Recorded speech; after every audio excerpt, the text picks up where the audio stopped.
or visit www.kuzaawards.co.ke and follow the registration instructions to vote. KBC Channel 1. Kenya's watching. Find out what Kaikari is up to. Just be careful how you deal with that man. The fact that I read the Bible does not make me stupid. By now you should know that Ronald double-crossed us. How? Ruth! What's up with you and Nick? Come on, Alice. We've always been close. We need to find Donald, and fast. Find out about Ruth. My instincts tell me she's not straightforward. Nini uniambi? Yeah, she knows too much. Dad and I were not in good terms before he passed on. It hurts like hell. Sorry, Alice, I didn't return your call. I was held up. I know you're a busy man. I understand. Was just passing by. I wanted to talk to your boss. My boss? You have way too many bosses. For what my father owes you, and in exchange, you'll give me the real report, the complete one, regarding the past of Malena. Fine, fine. That sounds fair. I'll see what I can do. So when are you going to give it to me? I really don't want to hurt you by doing this. You and I are over. Because I am not the woman who will make you happy. I'm not that woman. That if someday you finally understand that the one and only way for you to be happy is to be with me. Because I do love you, Fabiola. Las bandidas.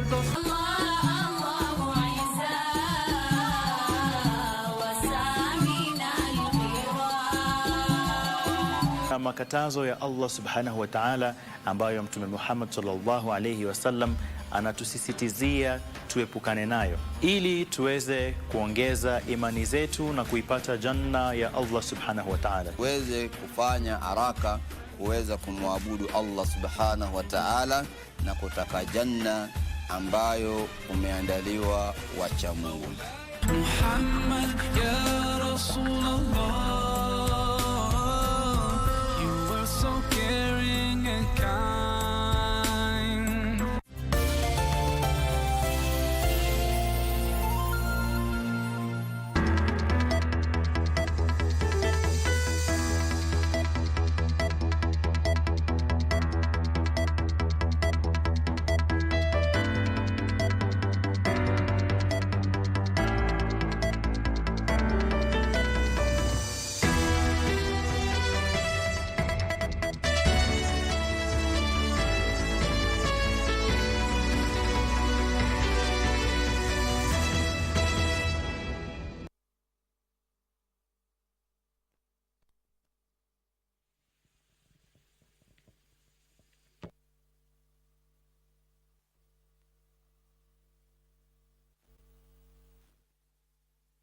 2022 to November 2023 academic year. The following candidates from Electronics Engineering Department satisfied the examiner for the award of certificates in the following in their respective areas. Craft certificates in electrical and electronics engineering per option.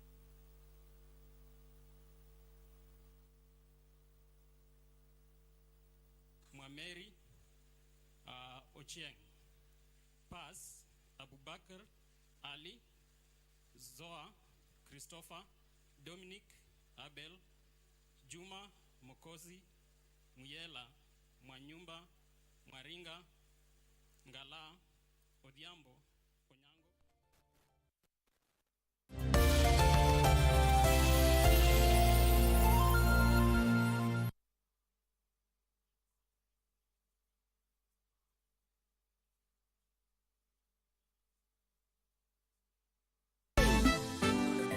Hey, Mr. Teacher, must you always announce to people that I am the caretaker? That woman lumped me out of them. I wish I could not have eaten in those mandas. Wow. So you mean you're left naked in a path full of people? Teacher, you are not understanding me. What I'm saying is the robber jumps into a lorry full of cut grass so he does not hurt himself. And I am saying that the cut grass is called hay. Oh, silly me. Ah, you guys, focus, focus. This story is very interesting. Kamene, puro, then come back tena, kamene.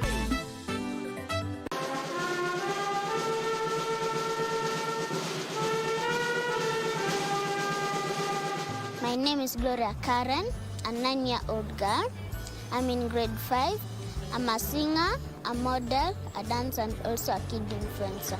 Our book today is Know It All. In our book, we are also going to find a boy who does exactly that. He thinks he knows everything. Today I'm going to show you guys how to make the yummiest spicy garlic chicken at the comfort of your home. Today we're going to make a swinging snail.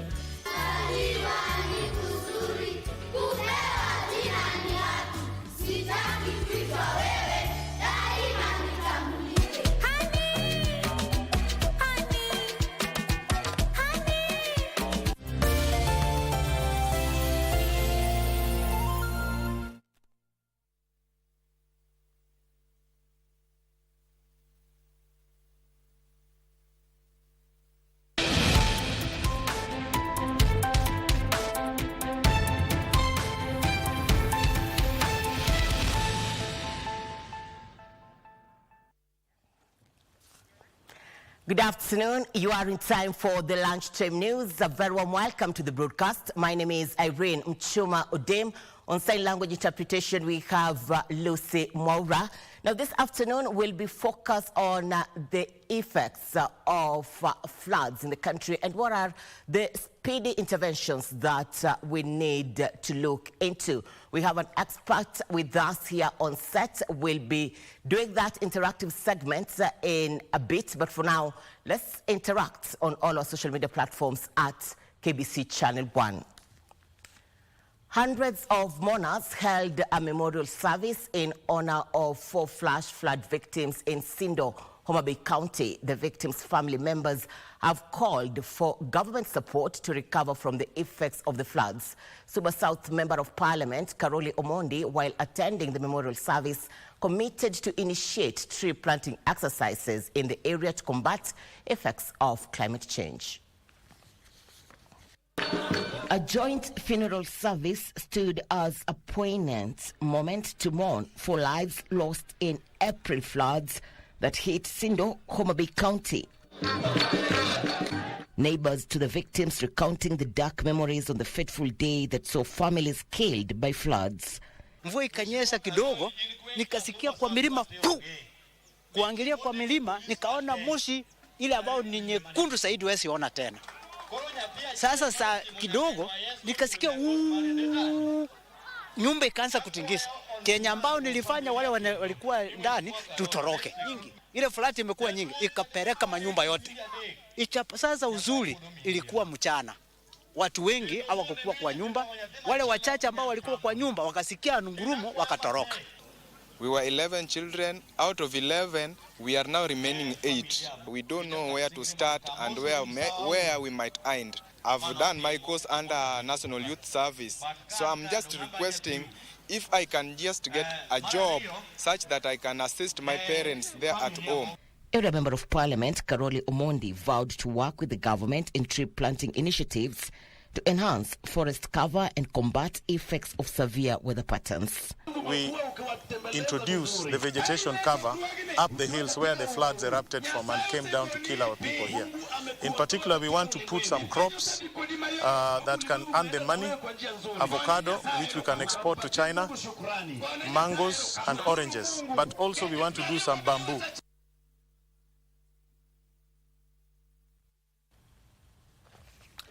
Water Cabinet Secretary Alice Wahome has signed a memorandum of understanding with the Center for Innovative Governance Research, a non-profit organization dedicated to empowering new cities with better governance. The signing of the MOU kicks off the implementation of sustainable urbanization programs in selected secondary school cities and small towns in Kenya. Speaking during the event, the Cabinet Secretary said the objective of the MOU is to establish formal operation and partnership between the parties for the implementation of urban spatial plans and governance reforms in accordance with their respective legal mandates. We are happy that we have reached this particular space in terms of engagement.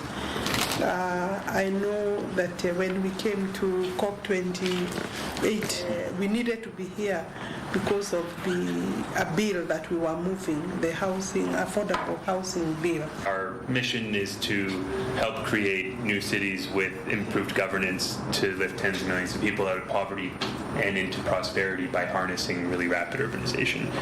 That rapid urbanization, combined with some of the capacity constraints, both fiscal and technical capacity constraints in some of these cities, mean that we need to be thinking outside the box. We need to be partnering with civil society and private sector organizations.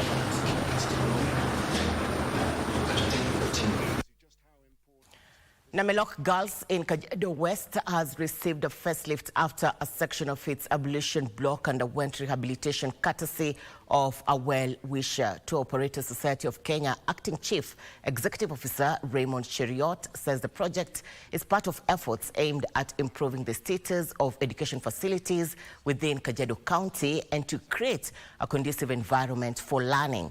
Education stakeholders in the county hailed the move, saying there is a need to boost the status of schools within the society. And it is a relationship, we have to say. It's more than just the frills and everything that goes with it. This is a very substantial relationship. We are elated today to be able to present a project that we did as Tour Operator Society of Kenya to Namelok Girls. This is one of the projects that we hold dear unto our hearts. It's one of those projects that we will live to remember as it goes beyond the generations. Tumewajengea bafu yenye itaweza kusaidia wasichana kama 20 waoge atago. Hii shule iko na wasichana kama 700 na ile pesa tuliweza kuraise imeweza kumaliza hiyo project na ndio tumekuja kupeana leo kwa hii shule. The day that we have been waiting for, the handing over of the abolition block that will go a long way in taking care of the hygienic area of the girls. I urge others to come up. Let's collaborate together. Let's move as one team so that we can uplift the life of our children. At least 14,000 households in 13 counties have benefited from initiatives aimed at improving their livelihoods, courtesy of IFAD Climate Resilience Program. IFAD Kenya Country Program Coordinator Ronald Ajengo, while supervising the Kenya Cereal Enhancement Program in Kilifi County, says the program aims at reducing rural poverty and food insecurity among smallholders in Kenya's arid and semi-arid lands. This is said aims by developing their economic potential while improving their natural resource management capacity and resilience to climate change in an increasingly fragile ecosystem.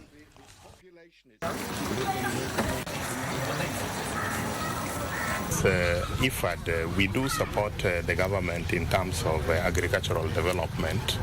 But we also do understand that the issues of ecological integrity is very critical, for agriculture. And that explains why, as IFAD, a number of our interventions in this country also deals with the issues of natural resources management, supporting communities to manage the fragile ecosystems where they are producing. An initiative that has been adopted by a lot of locals within the area, and they see the positive side of it, and they are ready and willing to support, and that's why we have some of them that are here today and some are in Uyombo. So it's something that they anticipate to benefit their community.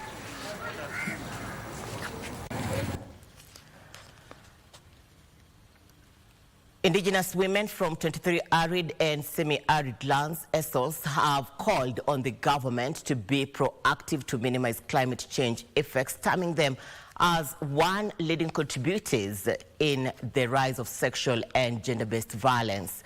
Under the umbrella of the Indigenous Women Council, the more than 100 participants drawn from various pastoral communities and who converged at Archer's Post in Samburu County noted that women and girls continue to bear the brunt of weather-related disasters. They noted that the recent severe droughts killed thousands of livestock, and the ones that survived have been swept away by raging floods, urging the government to initiate mitigation measures. Hakuna kwenda kutafuta chakula, hakuna kwenda kutafuta chochote ya kukusaidia. Unapata sasa huyu mama ameadhirika, ana kitu ya kukula, hata mambo na malnutrition inakuja hapo. Bado hii mafuriko pia ni shida kwa sababu maji vile imekuja imechafuka, na hiyo maji vile imechafuka watu wakikunywa wanakuwa na magonjwa.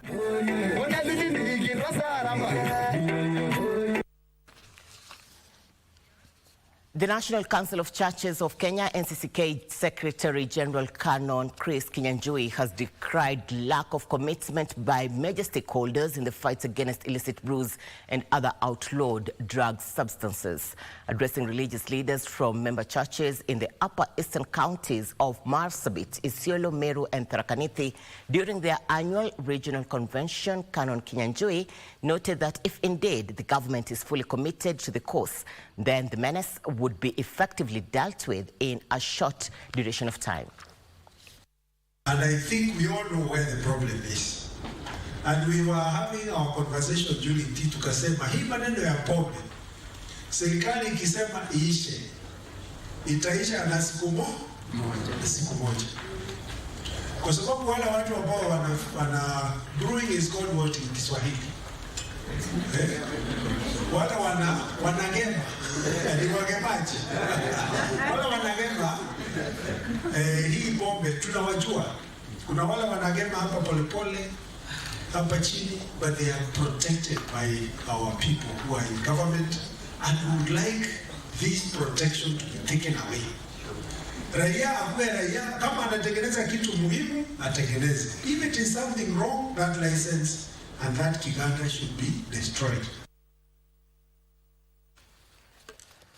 The Migori County government has initiated investigations into counterfeit academic documents as per the revelations of the county staff audit report. The newly constituted board says it is now prepared to act on the report after lawsuits filed by former members of Migori County Assembly Public Service Board were dismissed by the court. This comprehensive review conducted by the county government last year uncovered that 93 employees possess fraudulent certificates, with an additional 197 individuals having their academic credentials placed under scrutiny for further investigation. Migori County Governor Ochilo Ayako, who met the newly appointed board, stressed the significance of addressing the findings outlined in the county's human resource audits. The most qualified people, the most dedicated people, the board will hire or will disengage with those who do not want to work because there is no time to waste. The people of Migori have waited too long to be served. We'll have to give an account of their employment documents before the board. Anybody and any member of the county who is qualified needs to be absorbed based on merit and not based that you've given any amount of money. So that I want to challenge the members of the public that please, if anybody approach you with an intention of soliciting any fund from you, those are conmen, please report them to the nearest police station.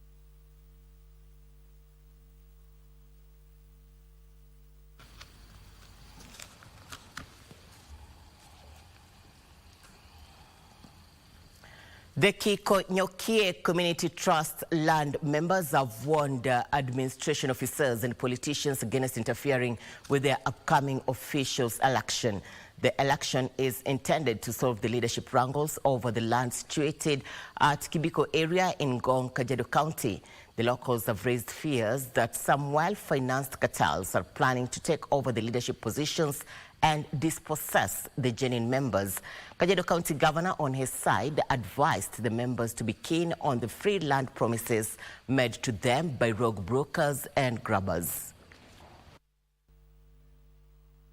Kuna uchaguzi ambaye sisi tunaenda iko karibuni, na hiyo shamba ambaye tunasosania, kuna grupu mbili. Kuna grupu ambaye ya haki ambaye wananchi wanataka, na kuna grupu ingine ambaye wanataka na watu ya nje. Kuna vikundi na watu kadhaa katika hali ya utapeli na ukora ambaye wamekuwa wakiuza hiyo shamba kinyume na sheria. Tuliagiza Wakenya wenzetu, ndugu zetu waliotapeliwa waripoti hiyo maneno pale kwa ofisi ya Kajiado, na kadhaa wameripoti, na tunataka kuwatahadharisha kwamba hakutakuwa na njia ya kugeuza uchaguzi hiyo, ila njia wenyeji wameamua.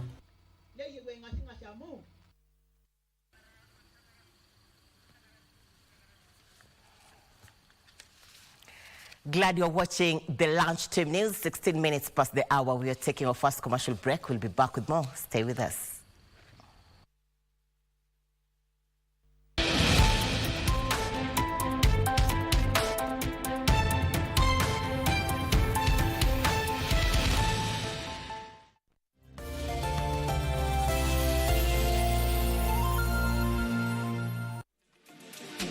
This week on What's in Your Kitchen, we have Chef Hilary who will be making for us potato wedges, stir-fried chicken, and a garden salad. That's optional. Let's say if someone doesn't have carrots. Yeah, you can just do it as I've done. So for our potatoes, tunazi shallow fry until crispy, ama what are we looking for? Until crispy, yeah. Okay. Because naona hiyo ni kama inataka kukataa kazi. And this actually does it best. Yeah. Chef Hilary, thank you so much for coming to the show. I hope you had fun. Very much fun. Wiki hii kwenye Mkulima, tutafuga mbuzi mjini. Ukizingira shamba yako na ujenge nyumba yako ukiinua juu, hutapatana na magonjwa vile kama pneumonia. Kisha tukuze samaki katika vidimbwi. Kwa mkulima wa kawaida ambaye anaweka samaki kwenye vidimbwi, anaenda miezi 9 hadi mwaka mmoja. Kumaanisha mfumo wetu wa kufuga samaki ni mzuri mno, kwa sababu kama hapa tunavuna samaki kutoka kwa kila kidimbwi safari 2 kwa mwaka. Ungana nasi Jumamosi saa 10:30 hapa KBC Channel 1 kwa mseto kamili wa kilimo.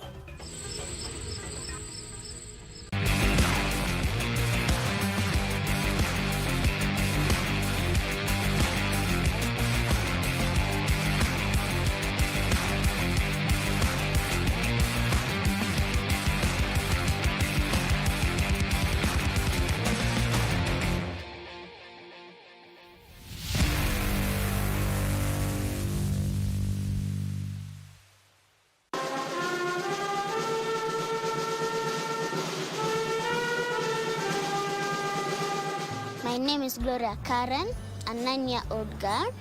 I'm in grade 5. I'm a singer, a model, a dancer, and also a kid influencer. Our book today is Know It All. In our book, we are also going to find a boy who does exactly that. He thinks he knows everything. Today I'm going to show you guys how to make the yummiest spicy garlic chicken at the comfort of your home. Today we're going to make a swinging snail.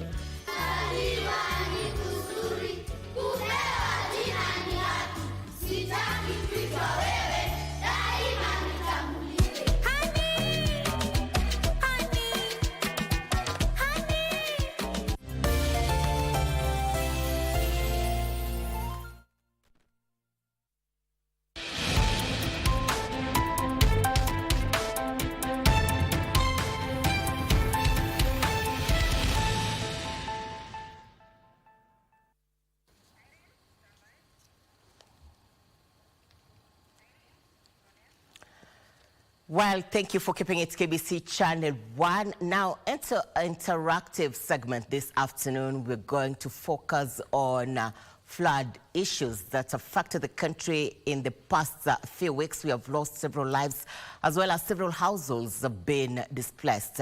On set with us this afternoon is Gershon Mwakazi, the director in charge of disaster management at the World Vision, to give us more insights. What are these interventions that we're supposed to be keen at as we get over the effects of floods? Welcome on set, Mwakazi. Thank you, Irene. Where do we stand at with the statistics?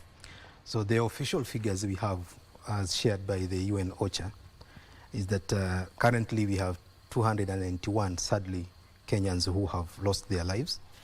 We have 188 people who have been injured as a result of the flooding.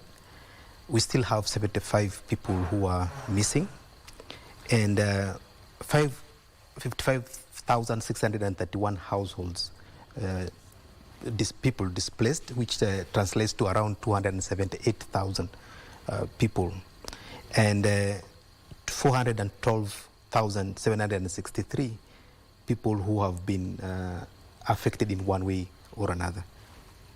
What are these quick measures that you think we need to put in place as a country? The figures are alarming. Good enough now, the weatherman is telling us that the rains are near cessation.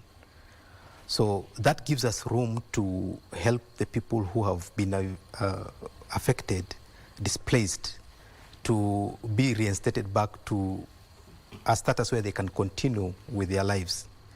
But even as we talk about reinstating people, we are talking at different categories of people. We are talking about children who needs to go to school, but now they cannot go to school because of reasons that are related to floods. We are talking about mothers, some of them expectant, some of them lactating. And hold on. Yes. We'll get back. We'll be engaging with Gershon Mwakazi still in this bulletin, but for now, let's cross over to State House. Attached to the bilateral relations between Kenya and Uganda, and to our shared commitment to further develop and grow our relations. Kenya and Uganda are firmly united by relations deeply rooted in shared history, culture, and aspirations for regional peace and prosperity. We recognize the importance of maintaining strong bilateral relations and are committed to expanding them for the mutual benefits of our two nations and our two peoples.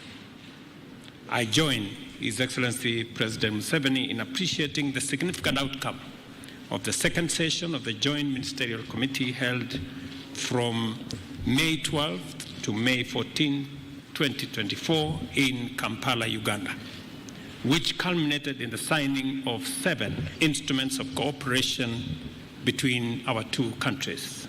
Consequently, we now have a memorandum of understanding to anchor cooperation between our foreign services institutions, which ensure knowledge exchange and harmonization of structures and content of diplomatic training. We also have MOUs on cooperation of public service and development, whose objective is to enhance service delivery by our two public service institutions. In addition to this, an MOU to facilitate cooperation in youth affairs has been signed, which enables us to optimize the capabilities of our youthful democratic groups by obliging the two countries to implement innovative national policies and programs relevant to young people. Contextualizing that particular MOU is our joint hosting of the Africa Cup of Nations later in 2027, that was jointly canvassed by the 3 East African countries, and the continued cooperation between our countries in sports. Further, the JMC witnessed the signing of an MOU on cooperation in sports, demonstrating the seriousness we both attach to sports promotion and development in the mobilization of investment that unlocks the potential of the sports sector. This instrument is even more timely as we lay the groundwork for jointly hosting the 2027 edition of the Africa Cup of Nations tournament. Additionally, we have an instrument to guide our strategic cooperation in education, training, and science, as well as MOU in small and medium-sized enterprises and gender equality and women's empowerment. Finally, as we have witnessed, the tripartite agreement on the importation and transit of refined petroleum products through Kenya to Uganda, whose signing we've just witnessed, enables Uganda National Oil Company Limited to import refined product commodities directly from producers in different jurisdictions, thus bringing to an end the challenges faced by the sector in Uganda. We will continuously provide support to make sure that this new agreement is implemented, is functioning, and is mutually beneficial. It is in our place as Kenya to support Uganda to achieve its aspirations when Kenya is called upon. We are confident that these instruments will consolidate our strong relations and anchor it on a transformative trajectory. As leaders, we are committed to implementing all our obligations in order to reap their full benefits. Let me also confirm that we have agreed in the joint communique that is going to be issued later on making sure that trade between our two countries is unimpeded either by tariff or non-tariff barriers or levies that are arbitrarily levied. We've agreed that the common principle will be the full implementation of the EAC customs and other infrastructure that support trade between East African countries. And therefore, all the issues around rice and juice and furniture and eggs and chicken and sugar and all the other issues are now resolved. We have also agreed that we will now explore jointly the extension of the pipeline from Eldoret to Kampala that will form the conversation in the next joint ministerial committee.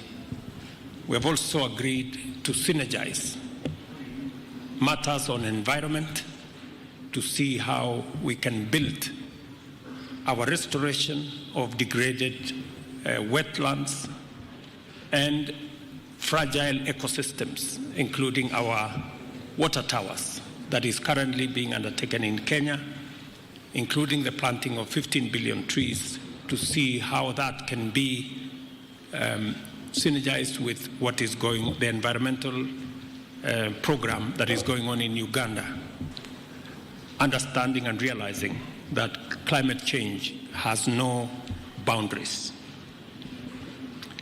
We have also agreed jointly on matters of peace, security, and stability in our region, and we hold common position on what should happen in Eastern DRC, in South Sudan, in the Sudan, in Somalia, and in our region in general. The meeting also emphasized the importance of extending, as I have said, the SGR from Naivasha to Malaba, but all the way to Kampala and DRC as an efficient and sustainable infrastructural artery for the transformation of goods. We have obliged our respective ministers to take joint urgent measures to mobilize resources for the implementation of this regional shared infrastructure and report on progress by the end of this year.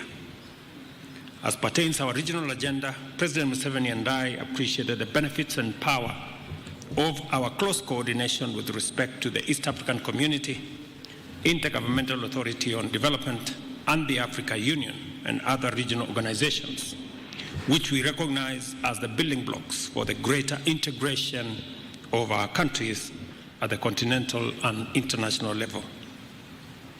I appreciate with tremendous gratitude President Museveni's contribution and selfless dedication to building a robust East African community and transitioning it into a federation of shared vision and values.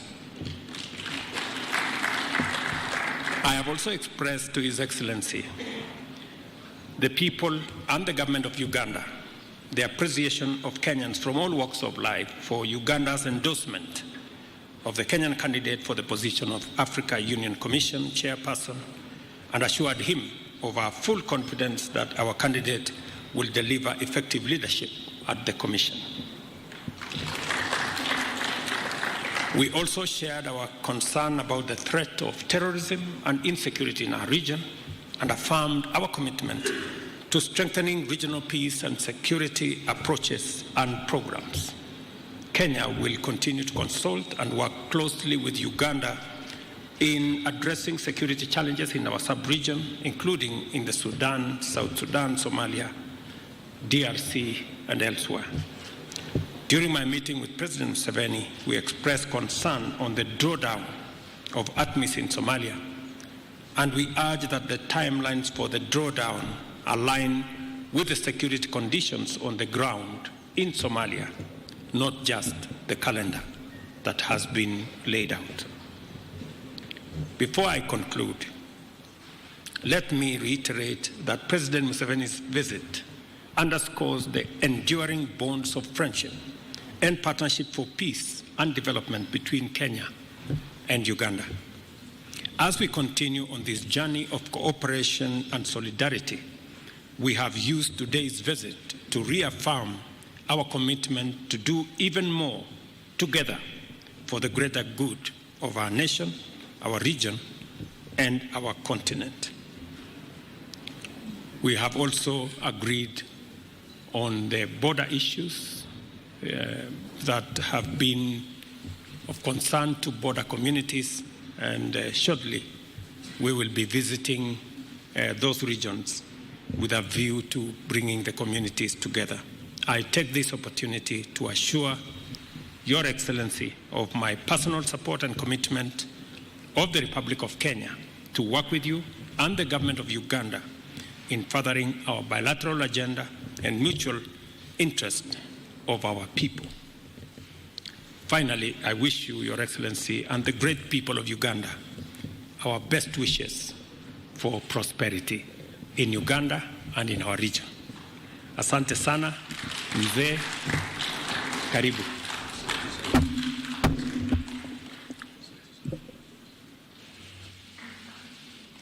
Unaweza kutuongeleza Kiswahili? Oh, very good. Your Excellency, President Ruto, and all the dignitaries who are here, as you heard, His Excellency summarized what we have agreed, the agreements, the protocols. I don't want to repeat those. The only issue is for me to point out that all that is guided by the historical missions which the Africans have finally crystallized. More than 60 years ago, when we got independence, we did not harmonize properly on the historical mission beyond liberation. There was talk that time of uhuru na umoja, but it was not deeply disassembled. What did uhuru na umoja mean? That's why, therefore, we have lost 6 decades. And as you can see in Africa, we have got so many problems. The collapse of state authority in so many countries. This is not accidental. This is really, this was inevitable and it was predictable. But now, I can see that people are beginning to, a cluster of actors including His Excellency President Ruto and other actors, are beginning to see the way forward. And really the historical missions, according to we who have been in this for long, after many years, as a student movement, as a liberation movement, we detected those three historical missions. Historical mission number one is prosperity. How do you create prosperity for people? When we studied this, we discovered that you could not create prosperity through aid, that somebody else is aiding you, and you think you will create prosperity. And we discovered that you could not create prosperity by abstaining from the modern economy, because part of the problem in countries like Uganda, which are endowed with a lot of natural resources, is that many people were outside the money economy. I was telling His Excellency that even as recently as 2013, 68% of the Ugandans were outside the money economy, in what they call subsistence economy. Just growing food, eating and drinking alcohol, no earning money. And the danger is that the richer the countries are in natural resources, like for instance, Congo, DRC, the richer it is in natural resources, the bigger the danger that one is of people just staying in the forest, eating honey and monkeys and so on, and they are not bothered. So, in our analysis, we said no, we must create prosperity in the modern way by everybody joining the money economy. And when you join the money economy, you produce a good or a service which you sell. And if you sell it persistently, you will get prosperity. Now, if that is the case, then it raised another question. Who buys what you produce? Do you have got enough buyers? This is how the question of the soko comes in. Nani atanunua bidhaa zako kwa wingi na kwa muda mrefu na kwa hakika? So that's why, therefore, the Africans, you can go and check, the Africans having slept from 1958, 1955, 1957, when Ghana got independence, 1980, when they met in the Lagos, what they call Lagos Plan of Action, they identified this. They said Africa needs to organize the market of Africa to integrate it. The fragmented market of Africa will not help us. That's how they evolved. In 1980, you can see almost more than 20 years since independence. This was the first time they started talking about the economic integration as a stimulus for creating prosperity.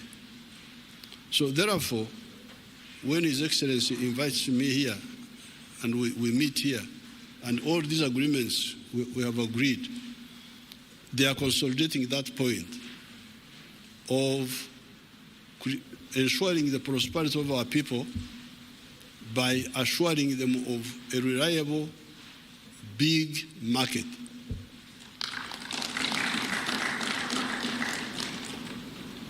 Now, these vikwazo are not good for the common market. Like somebody was telling me to stop the rice from Tanzania. Why? Because I have got some inefficient rice growers in Uganda. Therefore, the answer is nikatai mpunga mzuri tena wenye bei nafuu kutoka Tanzania kusudi nitetee hawa wavivu ambaye hawaweza kutupatia mpunga kwa gharama nzuri. So I said, no, I can't do that, because if I do that, I'll be committing 3 sins. Kwanza, I will stunt the Tanzanian rice grower.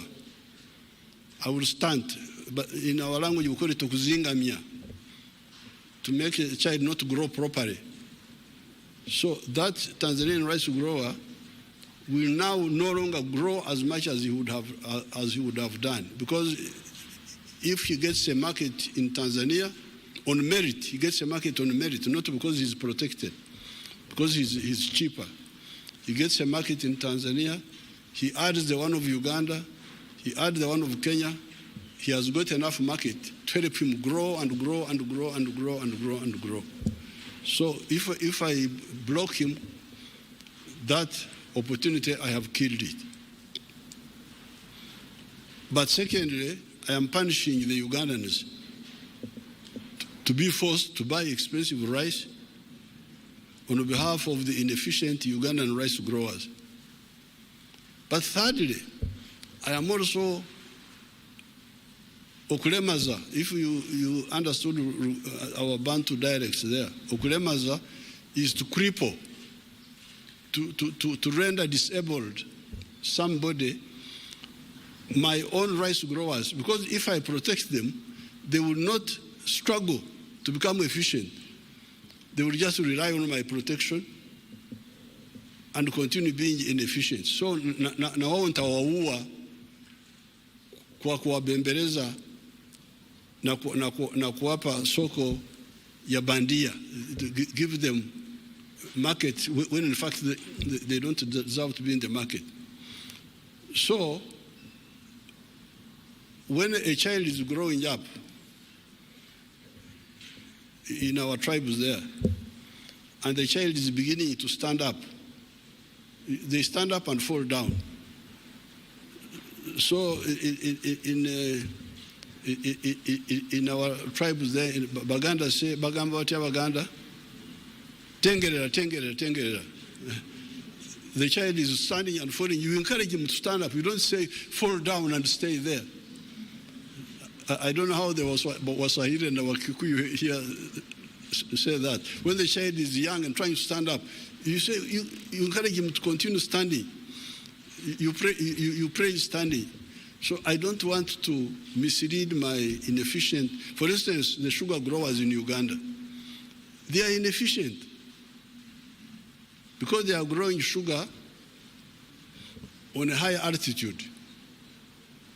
Uganda is a high altitude. It is more than 1,000 meters above the sea. And apparently, sugar cane does not yield much sugar when it is in a high altitude. It yields sugar better when it is near the ocean. I hear they recover only 8% of the sugar cane, while these other ones can go up to 14, 15, I don't know what, Brazil, you can check. So we should tell our sugar people to shift. There's another part of Uganda where they can produce sugar better, which can give a higher yield. So this is point number one, integration about prosperity. You can have a rich part of the world which is poor because it is badly organized.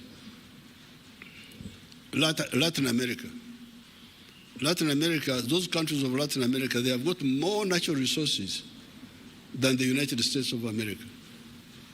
They have more forests, bigger rivers, the Amazon, more minerals. But why are they miserable? Because they are so badly organized that you can't succeed in the business. You are in a small country, El Salvador,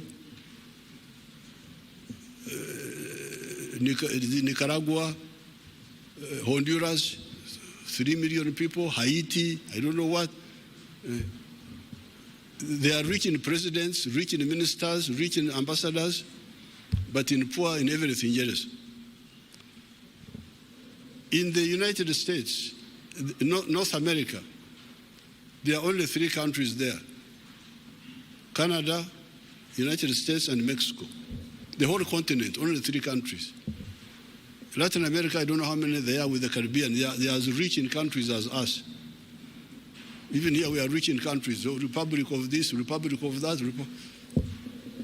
but poor in everything else. So this integration is to fight the battle of prosperity. You should understand this. Because if somebody is efficiently producing something, and we support him, he will grow and grow and grow and grow and grow. And another one from Uganda will also grow in something else. Another one from Tanzania. Through, they used to call it, I don't know whether they are still teaching it in the universities. It was called comparative advantages. It was being taught in the universities. I don't know whether they are still teaching it. That we specialize according to comparative advantages. But they just talk about it in the classroom and it ends there. So this is number 1. And that's why we support COMESA, which was a building block to the African continental market. But now, you can have economic prosperity, but you remain weak. When Hitler overran Europe, some of those countries were developed. Belgium, Denmark, even France was developed, but it was overrun by Hitler. So, apart from prosperity, there is the issue of strategic security. How can Africa be strategically secure? How can we be strategically secure? Now we are here. Some people have gone to the moon. We are here on Earth here. Some people are on the moon, they are looking at us. Like insects, like when we are looking at, there are these insects which eat sugar. You are just looking at them. They don't know that you are looking at them. Anytime you can spray them with the insecticide and they die, they don't even know. It's a good thing. It is also a good thing to be ignorant. Because when you are ignorant, you are not worried. You can die comfortably. But how can we have this imbalance? The Americans have gone to the moon. The Russians went there. The Chinese have gone. The Indians have gone recently. We are the only ones here now. But now the question is, can Uganda afford to have a space program which takes us to the moon, even if we are a developed country? Because UK is a developed country, and France, but they have not been to the moon. They are still here with us. UK also, they are here. Now, it is the newcomers, like the Indians have gone to the moon. So that's why we said in our movement, we say, you people, apart from economic integration for prosperity, you need to address with the issue of strategic security. And the only way you can do it is through political integration. Because even if you are a common market, the army is not one. You don't have one army. Each one has got his small army there. And that's why, therefore, in the case of East Africa, because you may say, if you wanted economic integration and you created COMESA, why did you then revive the East African community? We revived the East African community because it has got an agenda which is further than mere economic integration. If you read Article 5 of our treaty, it says, ultimately, we shall create a political federation. So therefore, for the EAC, our ultimate target is one authority, one government for East Africa.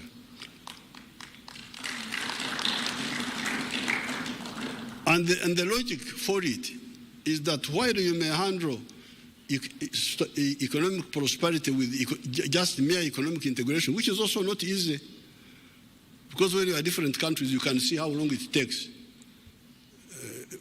It would be, even for economic integration, it would be better if we were one country. But at least you can try. But with strategic security, you cannot handle it by merely being in an economic community. The only way you can do it is through political integration. Now, this is where so this is the second mission, political integration, historical mission, on top of the one of prosperity. Then, and in order to support the number two, there's the question of undugu. These people we want to create prosperity for. These people want to create strategic security for. Who are they? Ni wale watu wamoja. Waganda, Wasamia, wa Uganda na wa Kenya, Wateso, Waluya, unakwenda mbale wanawaita Bagisu, unakuja Cheptais wanawaita Wapukusu, then you go to the Sabine. Mzee Mo used to like to go to Sabine very much because he knew why he was going there. Because the Sabine, wanasema Takwenya, Suba Takwenya, they are the Kalenjin of Uganda, the Karamojong, and the Turkanas who are stealing cows. It's part of the Undugu steal from one another. But they speak the same language. All these Africans, the Ruos, these Ruos of Kisumu, they come from South Sudan, through northern Uganda. Jaramogi, if you go to Amur district, you will find the Ramogi clan there, the one of His Excellency Raila Odinga. They are there. Then my group, when I go to Kisii, I find children there, they call Kwambuka. Kwambuka, what is Kwambuka here? Kwambuka is exactly what it means in my language. The other day I saw a boy who came with Her Excellency, the Chargé d'Affaires, from Giriama, imagine Giriama, near the ocean. The boy is called Karisa. I said, what is Karisa in your language? It means exactly what it means in my language. So, these people, we are begging, please, you people, work for your prosperity. Work for your strategic security by uniting economically and politically. They are the same people. So how can you fail to use this infrastructure created by God for you, free of charge, and you don't use it for the benefit of these people? And moreover, they even have one dialect which is not contested, because the other dialects, Giriyama, Kisii, Nandi, Runyankore, Ruganda, those you may have some issue. But we have got a dialect which is not contested. This is Swahili. So we are not like the European Union who don't have a language. When they meet in Brussels, they can't talk. Somebody is talking German, another one is talking, then they, through earphones, by the time you are finished, you are almost deaf. But here, Swahili is not contested. It can be used in the whole of East Africa, the whole of Eastern Congo, the whole of northern Mozambique, the whole of northern Zambia. It is really a gold coin which we have in our hands. So therefore, I'm very happy to be here, to be welcomed by His Excellency President William Ruto, to exactly implement what we missed in 1963. Our leaders would have achieved it by that time, but some of them were diverted, and that's how we got all these hold-ups. If we had formed the East African Federation in 1963, many of the problems would have been avoided. There would have been no Idi Amin in Uganda. There would have been no problem of Rwanda, Burundi, this genocide, because East Africa would be a center of gravity. You can have smaller countries in the world, like they are there, small countries like Denmark, these other smaller ones, Belgium, they are there, but they have got a head boy who is guaranteeing them. This is the United States. When they are in danger, the head boy comes. So what's happening here? Now, who is the head boy in Africa here? We are all smaller people. That's what really we are trying to deal with. So I'm very happy about all these projects. Will now move us closer to the three historical missions: prosperity through wealth creation and market access, strategic security, and utilizing maximally the Undugu. So I have nothing to add about the details. It is as His Excellency told you. My only job is to put in the historical context why all this, and why now and not before. Before, opportunity was wasted. Now we should not waste this opportunity now. Nobody will be left behind. I always hear, nobody should be left behind when everybody is being left behind. This is the only way not to leave anybody behind. And to remove the irrationality. You look at Africa. Africa really is amazing. And Latin America. Because Africa is one house, one building. Now, the sitting room is another country. The bedroom is another country. The other one is another country. Now, to go from the bedroom to the outside, you must go through another country. You must go get a visa. You must get. What's this now? Uganda is part of Kenya and part of Tanzania and part of DRC, but we are in the bedroom there. You fellows here, you are in the sitting room. Now to go out, we must knock. Please, can I go? Can I come to the sitting room? It is so irrational, so irrational. So I thank His Excellency for inviting me. Please don't allow me to talk, because if you give me audience, you do so at your own risk. I can talk for ages. Thank you very much.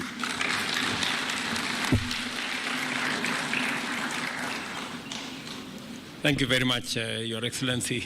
And as I said, we always are amazed and thrilled by your wealth of knowledge on many aspects.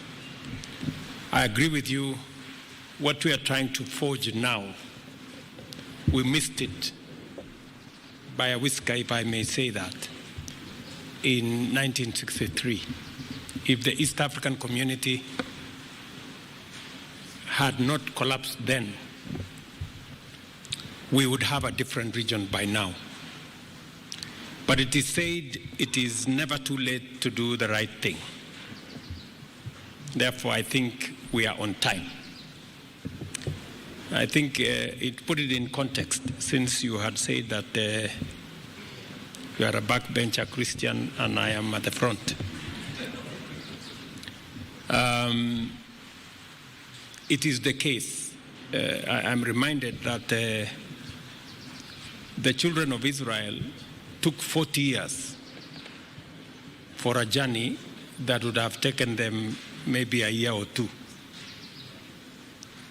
So we may have taken 60 years, but I think we are now going to get it done shortly and to consolidate the EAC into what we all want it to be. So thank you very much, and thank you very much everybody for participating. Asante sana mzee.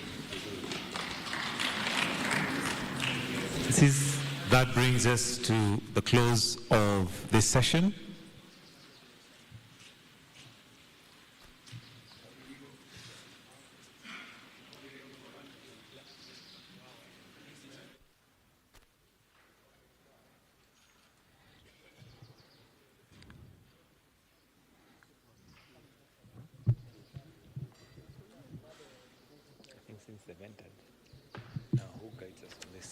President William Ruto hosting his Ugandan counterpart Yoweri Museveni, this as the two commit to work together on what could have achieved in the previous years and also foster on incorporation issues including development. This also includes the extension of the pipeline from Eldoret to Kampala, as well as work together in combating effects of climate change. This afternoon we are having a conversation on the effects of the floods that left several people dead and others displaced. We are taking another commercial break. When we return, we have Gershon Mwakazi on set.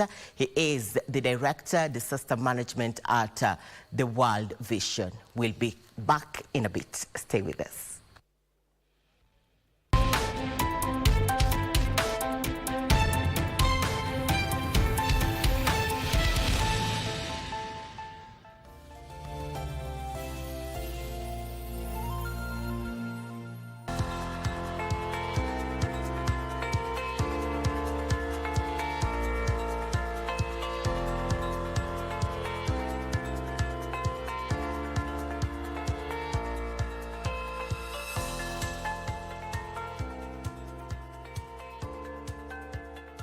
Tukipata 100k, yani tukipata kama leo, tutaifanyia kazi after culture festival, maybe we will be double profit on it. Kama ikiwa tutapata 100,000, basi tuweze tukatengeneza 200,000 within 1 month ama 1.5. The 100,000, I start my business inshallah kuendeleza. Yeah, I am art, by the way. I used to drawing something, hata kukata vitu, kutengeneza decoration. Yeah, you know. Yeah, so itakuwa is a big chance to do something, si ndio? Yeah, to niendeleze maisha na maisha itasonga. Mimi nitainvest kununua tools za kutengeza chombo. Kama mimi ni dao maker, lakini natumia local tools kutengeneza hii. Ikiwa nitakuwa na electrical tools, nitatengeneza faster. Kazi yangu itaiboresha vizuri zaidi kuliko kutumia mkono na take too longer kwa exercise. Kipata 100,000, naongeza pikipiki ya pili ili nipate kuangalia family kwa uzuri. Nitainua biashara yangu. Kama sasa napika nyumbani, nikipata 100,000 nitafungua kama hoteli. Ukishafanya hiyo biashara sasa, waweza ukaenda kama benki ukachukua mkopo, ukapewa, kilipa vizuri, utapewa taregesho, utapewa tena, nitapata 100,000 hata 200,000. Nitafurahi sana. Nitajaribu pia kuinvest katika kazi yangu, kufanya mambo mazuri kama kurembesha kazi yangu, kutafuta zitu za kunisaidia kama life jacket. Ni big challenge kwa our marine security. Unaona? Ku maintain na dau pia ni ngumu sana, so it need a lot of work na yani itatusaidia katika pesa. Mambo hiyo ni mambo mengi sana ambayo itatusaidia sisi, maisha yangu mimi na familia yangu, na wale wote ambao wananitegemea mimi.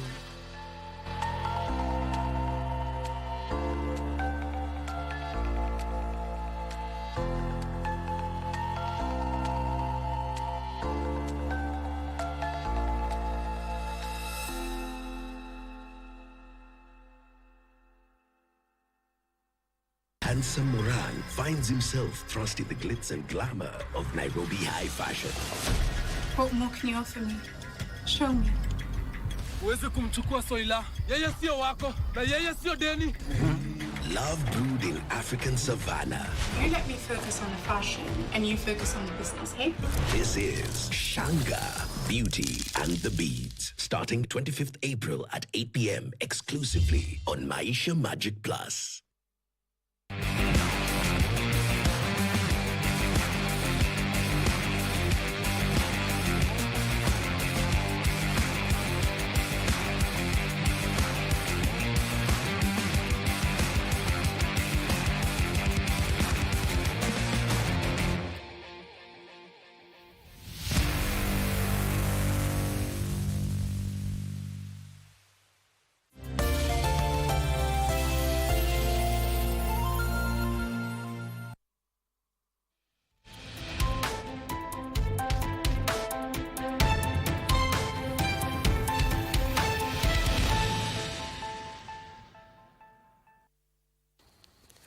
Welcome back. Glad you're watching the Lunchtime News.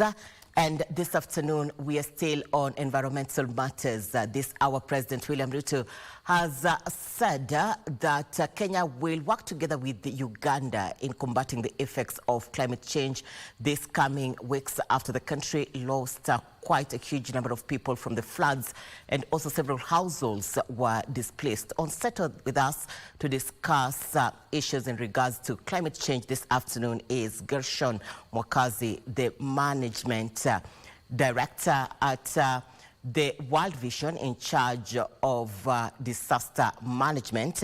And just where we left it at, Mwakazi, and with what the president has said, do you think we are on the right trajectory? I would say yes. Having listened keenly to what the two presidents have said, first what our own President Ruto has said, I agree with him that there are some battles you cannot win alone. We can't win alone as a country, Kenya, including the challenges that we are facing related to climate change. For example, Africa emits about 3% of the gases that are culprits for what we are facing. Yet we have suffered most. Now, he has mentioned the issues of, for example, planting of the 15 billion trees here in Kenya, which he says jointly we need to work towards reclaiming the water towers and restoring them in a position that would mitigate the effects of climate change, in both countries. And look at this, both Kenya, Uganda, and even including Ethiopia, they are the sources of River Nile. And River Nile crosses this country, goes down to Sudan, even to Egypt. How many people along the way, their livelihoods depend on River Nile? Now, we need to protect the water towers for the people of Egypt and people of South Sudan to continue benefiting. And therefore, I agree with him that these efforts of climate change, we can't combat as a single nation. We need joint effort as an East African community. Mwakazi, looking at it, this is not the first time we are experiencing floods in the country. We have had the El Nino experience in the past. But why can't we find sustainable strategies in averting calamities? What are the challenges that the country is facing? That's a very good question. You cannot deal with the issues of disasters if they are not embedded within the development plans. So I'd say one point that we need to strengthen both at the national and county government is making sure that our plans, be it the annual plans or be it the development plans that are normally 5 years, even the long-term plans that we have, we must include disaster management intentionally and even include it in our budgets. Like now we are in the budgeting periods. There are discussions that are going on all over the country on how we are going to appropriate in the next coming financial year. So the question is, we have just faced floods. If we look at the budgets for next year, can we see intentionality in intentionally budgeting to mitigate effects of climate change and effects of flooding should we get floods. But now what happens many times, after this it's predicted that drought is coming. We start dealing with issues of drought and live as if floods will never come again. And when they come, they get us flat-footed. So I would say we need to see the county governments intentionally increasing budgets in their integrated development plans, and also being intentional at a ward level and sub-county level to strengthen community integrated disaster management plans. And we have offices like the Drought Management Authority, which has really invested in community strengthening their capacity in terms of disaster management. The schools, the children are back to school, and there's the concern of food insecurity in the country. Yeah. What do you think we should do to address this? You know, when we look at school, we must look at all the stakeholders of the school. We look at a school, we are looking at the pupil as a key stakeholder. We are looking at the parent, where these children are coming from, and their families or their caregivers. We are looking at the teacher. We are looking at the transport industry, who help us teachers go to school every day. Now, the issues of food security is key, because we can't expect children who are malnourished, children who are going to school empty, with empty stomach, to concentrate and expect them to be able to achieve what is expected to be achieved within the learning environment. Now, in some areas like in the western part of the country, in the coastal part of the country, especially the western, where it's our food basket, big chunks of farmlands have been washed away. The impact may not be immediate, but in the long term, what is the effect? Even micro at household level. You know, some people, you hear like good, like what the media people are doing, capturing stories. It was just the other day I was watching a story from a farmer in Western Kenya saying their cassavas have been washed away, their maize have been washed away. They do not have money to buy seeds to replant. And if they had, the season is coming to an end. Soon we shall be experiencing cessation of rains. So what is the impact at this household level? Then cumulatively, many other households within that region and other places of the country, cumulatively, what is the impact on the nutritional status of the children in this country? And there are some nutritional challenges that you cannot negate. For example, a child who suffers malnutrition now and, for example, gets to be confirmed to be stunted, you can never reverse stunting. And stunting also affects other developmental milestones, which have a permanent effect to this child and community and even the nation as a whole. Thank you, Gershon. That is Gershon Mwakazi, the Director of Disaster Management at the World Vision. Good to have you, Gershon. Now to other news making headlines in the world of business. Tax experts at CDH are concerned about proposals to introduce a 16% VAT on financial services, taxation of interest income on infrastructure bonds, and introduction of motor vehicle circulation tax. They have, on the other hand, welcomed proposals in the Finance Bill 2024 to make the housing levy a deduction, which will reduce the taxable income, removal of tax on pension owned to retirees, and a lower tax on per diems. Here now is Alan Auko with the details. Kenya targets to raise 323 billion shillings from new tax measures contained in the Finance Bill 2024.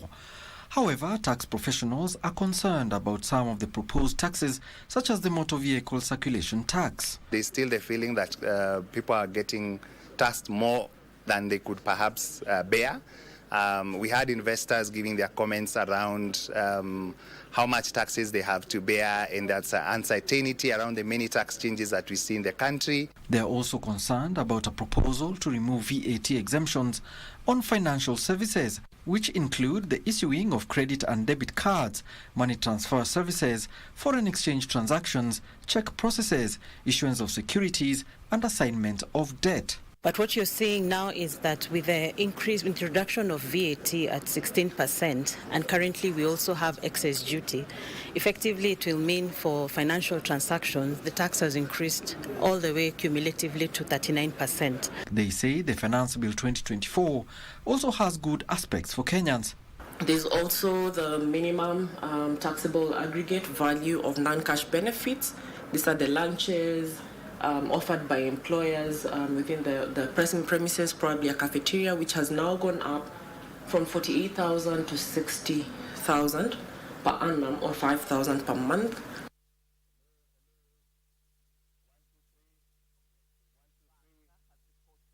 $6.6 billion shillings in net profit during the first 3 months of this year.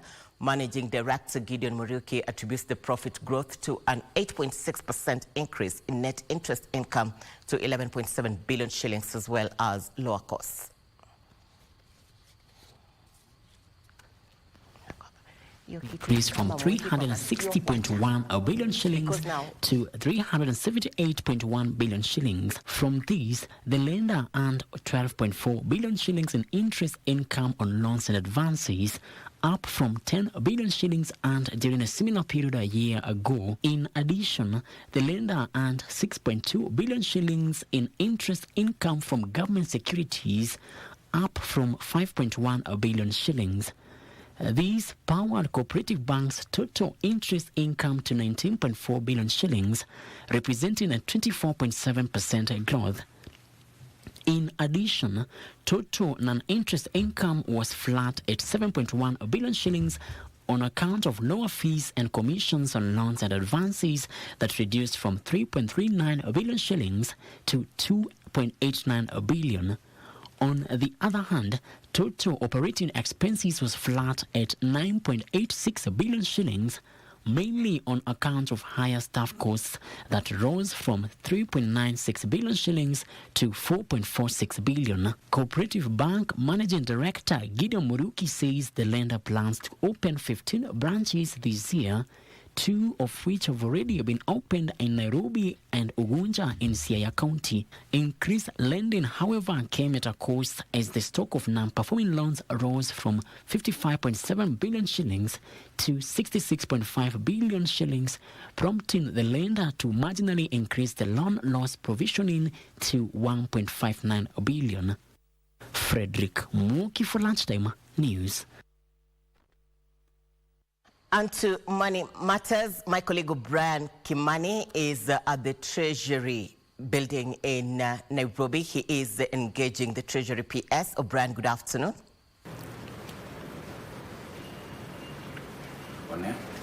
Many thanks, Irene Muchuma. Kenya is hosting the annual general meeting of the African Development Bank later this month. The meeting is going to take place at Kenyatta International Convention Center, bringing together more than 4,000 delegates from Africa and around the world. To give us more perspective on this meeting, we are joined by Dr. Chris Kiptoo. He's the Principal Secretary. Thank you very much, Dr. for your time. How prepared are we for this meeting? Prepared. As you know, Kenya has been hosting several events of international standards, and we have always we had the IDA 21 replenishment cycle, which is a World Bank meeting that took place on 28 and 29 April this year, that brought 15 heads of state and government, and it was a very successful event. So in the next 10 days, Kenya will also have another opportunity to host a major event, which is a 5-day event for the Africa Development Bank Group. As you know, the Africa Development Bank Group is composed of the Africa Development Bank, which is the commercial arm of the bank group, and then we have the Africa Development Fund, which provides concession of financing. So on the 27th, which is Monday, 10 days from the next Monday, and up to Friday, 31st, we will be hosting the 59th meeting of the Board of Governors of the Africa Development Bank, and we will also be hosting the 50th meeting of the Board of Governors of the Africa Development Fund. And we will be hosting here in Nairobi. Kenya will have the opportunity to host the 81 members of the Africa Development Bank Group. African Development Bank Group is composed of 54 member states, African member states, plus another 27 non-African states that bring together 81 member states who have together subscribed funding to the tune of about $142 billion to form the capitalization of the African Development Bank Group.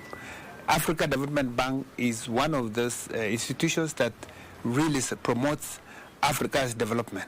And Kenya is a key member of the bank and has also benefited a lot in terms of funding from the bank. Actually, founding members of AFDB back in the 1960s. Who is coming for this meeting? We have invited several heads of state and government, and also governors of the banks and alternate governors. The ministers of finance are the alternate governors, and the principal secretaries like mine, or the equivalents are alternate governors. And we have also invited several donors, bilateral, multilateral. We will have private sector participating. We have civil society participating, even members of the academia. And it's going to be a forum, 5 days forum, where we'll have a presidential segment. We'll also have a plenary session, and we have a number of thematic areas to focus on, a number of themes, all looking at the overall theme around looking at the financial architecture for the world. You know, African countries are really hit with debt burden.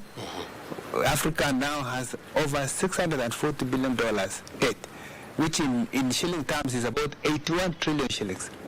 And African countries are paying, on average, $70 billion of interest every year. That in Kenya shillings is about 9 trillion shillings. So with a region that is facing heavy shocks, climate shocks, climate change is ravaging most African countries. So really there is need to have a conversation, because the fiscal space for most African countries, including Kenya, is very tight. Very good. And it is time to relook at the financial architecture to see how much to free the more resources to support countries such as those in Africa. Very good. Well, PS, I mean, I know time is not our end, but of course we'll be and just try to give more perspective into this meeting. We'll keep on talking to you. Thank you very much. Very good indeed. I mean, we've been talking to the PS in charge of Dr. Chris Kipto, and our conversation is the upcoming AGM of the African Development place here in Nairobi. Kenya Broadcasting Corporation is going to be the official broadcaster, and you know for sure we've gone all out to ensure that we give you world-class coverage of this meeting. My name is O'Brien Kimani. Back to you in Broadcasting House. Thank you, O'Brien. O'Brien Kimani engaging the Principal Secretary at the Treasury Building. My name is Irene Muchuma on Sign Language Interpretation this afternoon. We have Lucy Moura. Thank you for your time. Thank you for your feedback on our social media platforms. For more details on ad items and many more, do log on to www.kbc.co.ke. Good afternoon.